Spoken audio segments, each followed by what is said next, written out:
Hi everyone. Just waiting for David to join.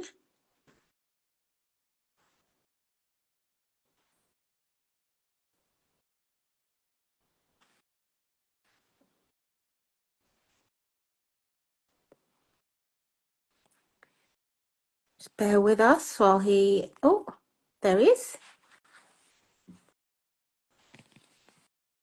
Let's see if that comes up. Technology. Oh, let me try again. Sorry, guys.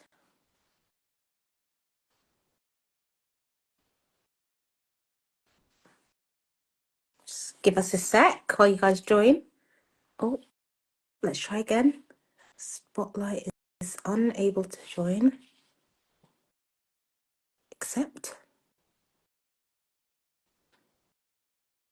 Oh, sorry, guys. I'm just trying to add David, having a bit of technical... Hello. Oh, there you are. I was there. It Okay. sometimes takes a while. Good. How are you? How's your day going?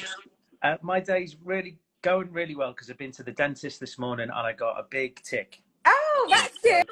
It's good to get a tick. first time in my life, so I'm really having a good day. Fantastic. I'm getting a tiny bit of feedback, so I don't know if you've. I'm just gonna like turn my. I'll lower mine down as well. Yeah, I don't know if that's the volume.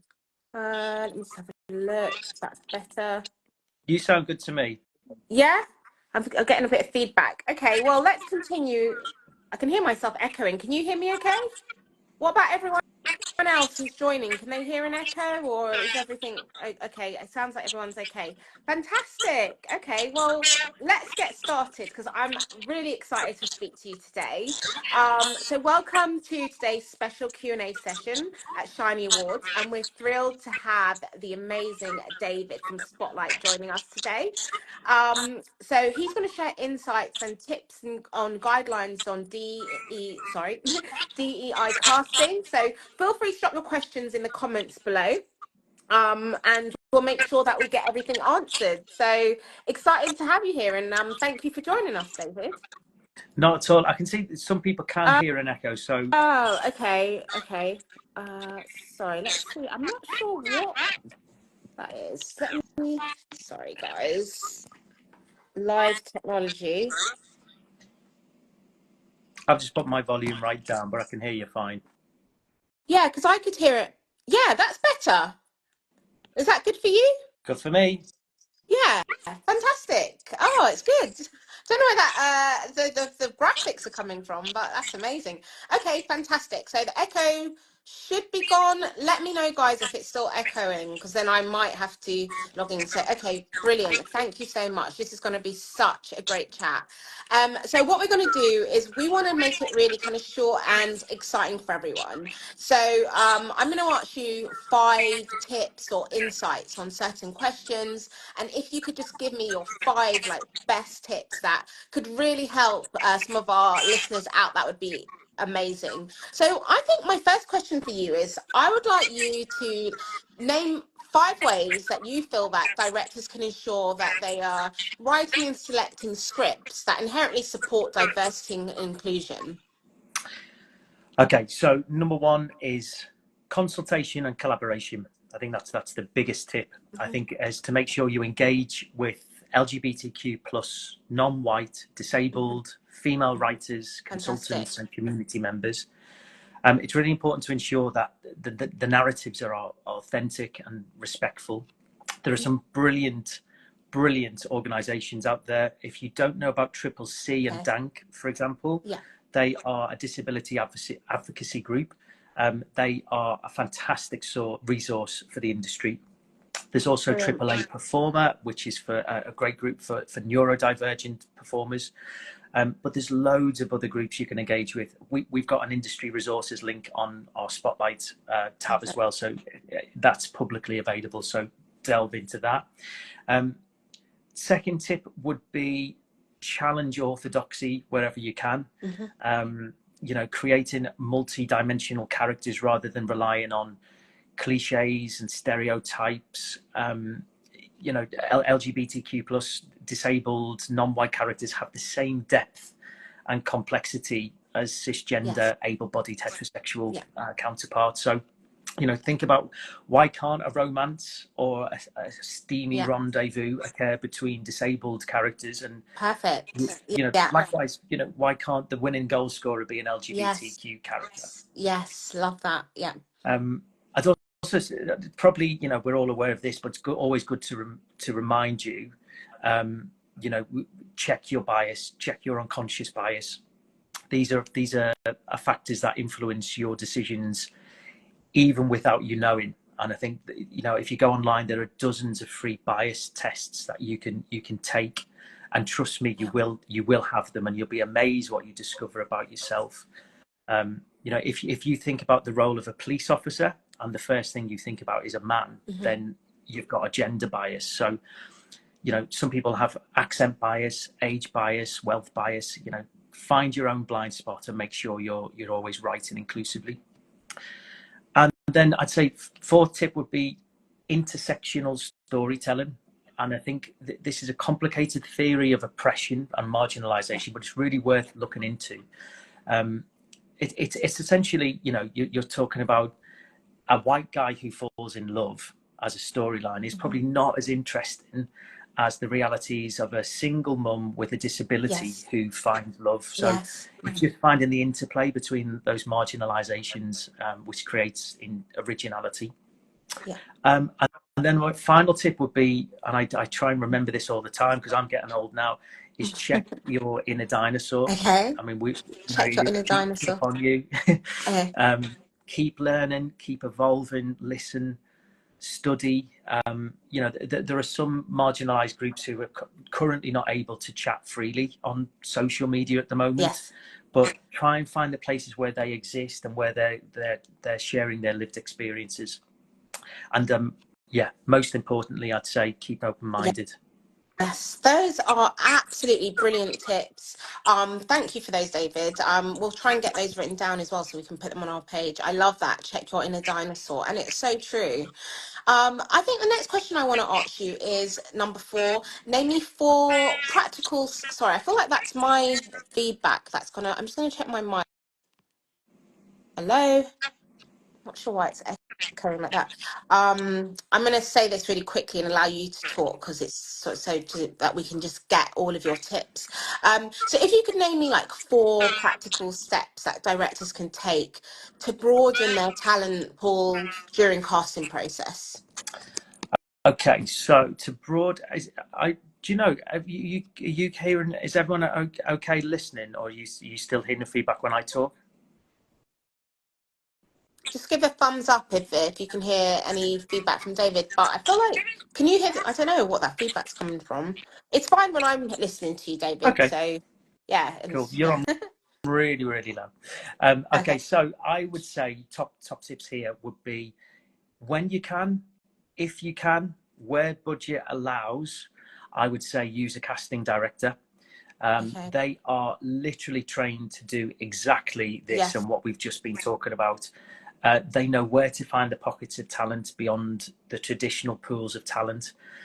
And also, if your role description is really niche, they've most likely already got a list of actors who fit the bill, and yes, they've got the relationship with the yeah, agents to secure the talent for you. Obviously, my next tip would be to use Spotlight.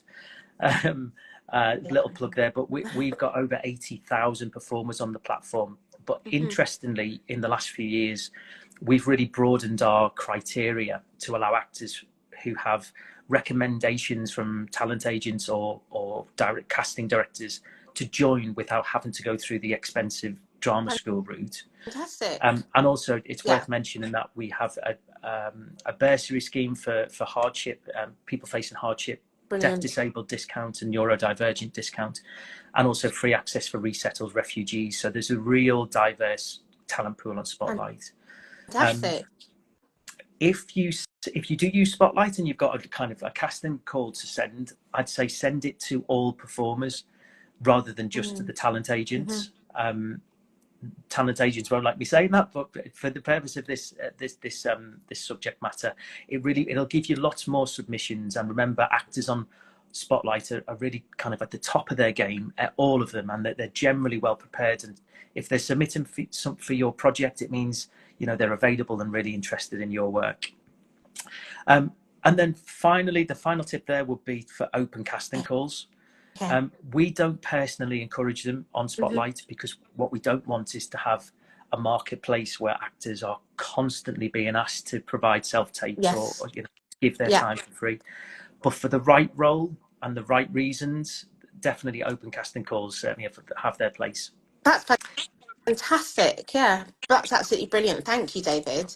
Some really useful tips. And give us a thumbs up if you agree and that you're following David's advice. I think the next question I want to ask you is if you could name a few guidelines that directors should follow to ensure like fair and reasonable self-tape auditions requesting for creatives, because that's always quite hard when there's loads of auditions and you're having to do so many self-tapes. It can be quite time consuming.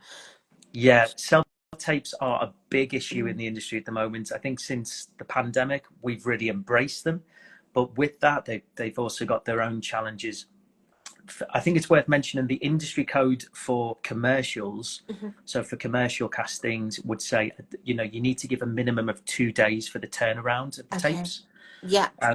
That compares with 4 days for scripted drama. So just to Ah, give you an idea, because yes. there's a lot more material Yes. to work with, and you should always think about neurodivergent performers who perhaps lower socioeconomic performers who have got 2 day jobs to Mm, do, and then they've got to fit yeah. in their self tape. So Yes. just giving as much time as possible for actors is brilliant. Props is a good one to bear in mind. We sometimes see briefs that come through to Spotlight saying, we'd like you to be in the shower in your swimwear, Oh, God. doing all this, and use heavy machinery garden tools for a Oh. commercial. Now, it's I can see why you would want that, but in Yeah. certain circumstances, but that really puts some people at a Yes. disadvantage. Yeah. And it is against the kind of industry guidelines. So where possible, unless special circumstances, don't use props. Okay. And yeah, be concise with who you call in for self tapes. Get your list down to about 20 people, 20 to 30 people. But bear in mind as well that there is industry standard to ask for recall fees. So if you do recall performers, even if it's a Zoom audition, agents could request that the £50 Okay. recall fee is enacted. So bear in mind, just keep it concise. Yeah. That's absolutely fantastic. And I think my next question is going to be if you could name 3 ways that directors and production companies can support creatives with disabilities in the casting process. Okay, yeah. Number one is access requirements. I Hmm. think that is the most Yeah. important thing. Make sure that you put that, either you put it in your brief or you put it in your communications. And what you're basically saying is, can I adjust the Yes. audition process for you? Do Perfect. you need me to adjust for you? You're not asking if they've got any special needs or Hmm. special requirements. It's saying, how can I adjust my situation or my kind of workspace for you? Yes. You can probably put that in your communications, and it will be just something along the lines of, let me know if you have any access requirements for your work practices or your communications, so whether that's written or oral. Perfect. Yeah, and then I'd say if you really are open to any performer playing the role, Hmm. able-bodied or Yeah. disabled, even if you say that, open to anyone, really be specific and hammer it home that you really do encourage Yes. applications from deaf, disabled and Perfect. neurodivergent performers. Yes. Yeah. It just reminds them that yes, this person, this production is Yeah. committed to inclusive casting. That's fantastic. um Yeah. yeah, and then I'd say keep in mind the spaces that you will be rehearsing in and the casting in. So, if you book somewhere to maybe have in-person auditions, is there sufficient access requirements for wheelchairs? Spotlight does have that, but not all places do.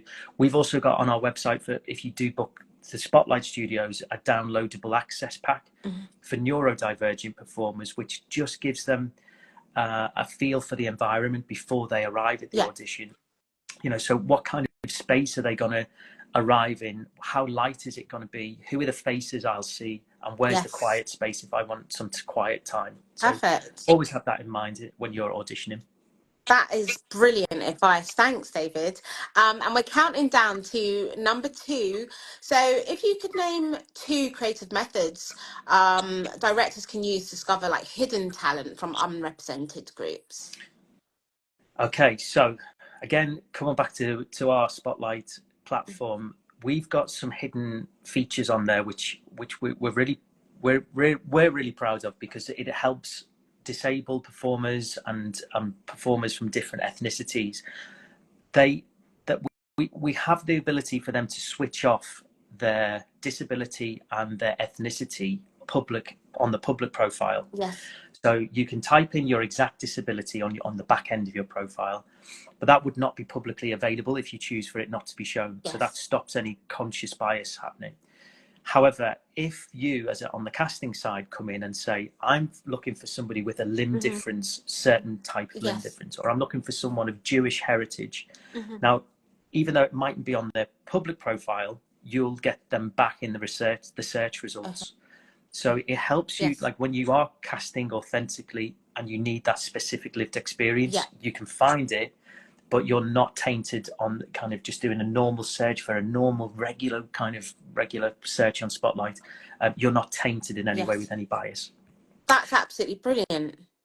Yeah. Yeah, it's great. Mm. I mean, it's something that we're developing Yeah. for all of our search attributes, but this is really working well for disabled actors in Brilliant. particular. Yes. And That's I would say talk to the communities if you can. I okay. mentioned Triple C and Yes. Dank. They're such an amazing group for disabled Mm-hmm. actors, and they're in a network themselves. They're all friends. They all talk to one another. The same with trans actors, non-binary actors. They're all in their communities, and they will always share and happy to share casting call outs when the role is for one of their marginalised groups with their lived experience. Fantastic. Thanks, David. That's some great nuggets that people probably weren't aware of, and now they know that those options are available on the website. And then I've just got one rogue question to like throw in there just to mix it up. So I just wanted you to name, if you're in the casting seat, like one historical figure that you would cast like in a modern day movie, and just like why, really, just for a bit of fun. I mean, wrapping all this up, what we've talked about in this brilliant, well, thank you for inviting us and for your commitment to this subject. I'd probably say someone like Alan Turing, Okay. the code breaker. Yeah. And I'd put it in Bond as Q. I think he'd make an Okay. amazing Q. And I don't want to take any work away from Ben Whishaw, because he's literally one of my favourite actors. But I mean, talk about authentic casting. Yes. Turing, he was the original code breaker, LGBTQ plus, Yes. and I think people now, go back in history, you'd say he had Asperger's syndrome as well. Okay. So using all his Yeah. superpowers to save the country, he That's makes fun. the perfect Q. Oh, that is a brilliant option. Thank you so much, David, for all of your tips and insights. And thank you for joining us today and just sharing it. I'm sure everyone found the advice like incredibly helpful. We got loads of thumbs up and hearts on the screen. This is going to be available again on the Shining Awards website. So thank you everyone who's tuned in to participate. And if you have any further questions, just let us know, and hopefully we can just get them over to David to answer. So thank you again so much. And if you've enjoyed this session, just make sure you tune in for more exciting live Q&As. So see you. Thanks, David. Thanks, everyone. Bye. Have a lovely day. Bye. Take care.